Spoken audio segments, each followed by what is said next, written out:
sitzt im Deister Horst dahinter, 6 Meter breit und schwer, der Isaria Sens und schauen genau, da fehlt sie nix mehr. Direkt zur Präzision, jeder Zentimeter passt, die legt die Zukunft in den Boden, ohne Eile, ohne Hast. Das Radio ist aus, kein Geschrei, kein Lärm, kein Stimm, nur der Sound von der Hydraulik, da ist die Welt noch in mir drin. Und es geht Korn für Korn in Reihe und Glied, das ist der Takt von mich Luft, das ist mein Rhythmus, ist mein Lied. Korn für Korn in Erde, nein, für ein neuer Anfang, für eine neue Zeit, für mich ganz frei.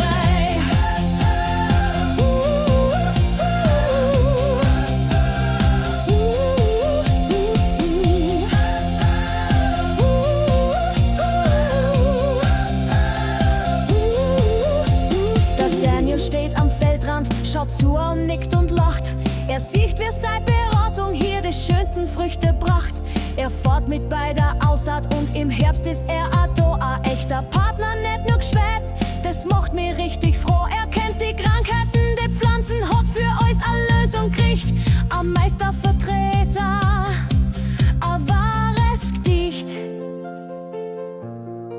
Eine letzte Bahn, das Piepsen ertönt, das Feld ist voll. Nur der Beat. Und ich und die Gummibären vom Daniel.